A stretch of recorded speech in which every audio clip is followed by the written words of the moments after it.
Bill free ఇల్లు వస్తుంది అన్నాడు. ఇల్లు లేని వాళ్ళకు ఇల్లు లేదు. మళ్ళీ కరెంటు బిల్లు ఫ్రీ అన్నాడు. కరెంటు బిల్లు ఇల్లు లేనప్పుడు కరెంటు బిల్లు ఏడొస్తుంది మాకు, కానీ ఇల్లే లేదా. ఇల్లు లేని కరెంటు బిల్లు ఏడొస్తుంది, రాదుగా. ఇల్లు లేదు. మళ్ళీ ఒకటి గ్యాస్ లేని వాళ్ళకి అందరికి ఇస్తాను. ఇప్పటికొక గ్యాస్ గట్టలేదు. మళ్ళీ 2,000 ఇస్తాడు. ₹1 రాకపోయా. ఎందుకు అయ్యా మమ్మల్ని బాధ పెట్టడినా? ఏ వీటికి పెడుతుండు?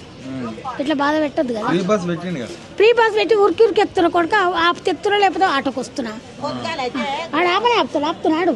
ఏడాపుతుండు? ఏమనంటే నీకు కిట్టి కట్టిస్తున్నావు అంటుండు. ఏం చేయాలి మేము? రేవంత్ రెడ్డి వచ్చిన ఎట్లా ఉన్నా బేకారే.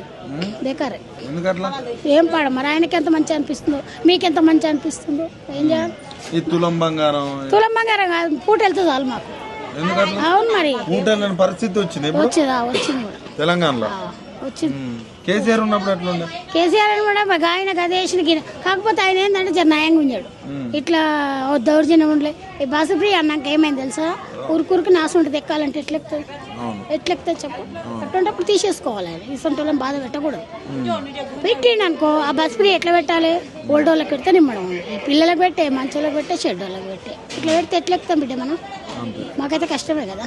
చెప్పు. మళ్ళీ ఇప్పుడు ఏమంటున్నా అంటే మిమ్మల్ని కోటీశ్వరాలు, మహిళల్ని కోటీశ్వరాలు 2 ఏళ్ళ నుంచి చేస్తూనే ఉండిగా చేస్తాడు. ఇప్పుడు 2 ఏళ్ళు అయింది. 3 ఏళ్ళకి మేము గడ్డెక్తాం, అప్పుడు కోటీశ్వరులు అవుతాం. ఆ బస్సు ఎక్కినాక కోటీశ్వరులు. ఇంకొకటే బస్సు ఉంది ఎక్కిచ్చేది మమ్మల్ని ఆయన. ఒక బస్సు ఎక్కితే నిమ్మడం. అంటే ఇప్పుడు నెక్స్ట్ ఎలక్షన్లలో మహిళలు ఓటైతే నేను గెలిచిపోతాం, మళ్ళీ 5 సంవత్సరాలు నేనే. ఎందుకట్లా? ఎందుకంటే బాధ అవుతుంది మహిళలకు బాధ అవుతుంది. ఇది మహిళల ప్రభుత్వం అంటాడు మరి అంటుండేమో, కానీ ఆయనకి ఎంత మంచి అనిపిస్తుంది. మాకైతే ఏం లాభం లేదు. ఇప్పుడు సర్పంచ్ ఎలక్షన్ కూడా వస్తున్నాయి. మేమేమో ఒకటి ఎవరికే వెళ్ళాం, కానీ ఎవరికే ఏకది బెటర్. సబ్జెక్ట్ కూర్చున్న బెటర్. ఓటు అయినాడు సచ్చినట్టు అంటారుగా, మరి బతుకున్నా సచ్చినట్టే ఉన్నాం మేము. బతుకున్నా సచ్చినట్టు అదే వేస్ట్.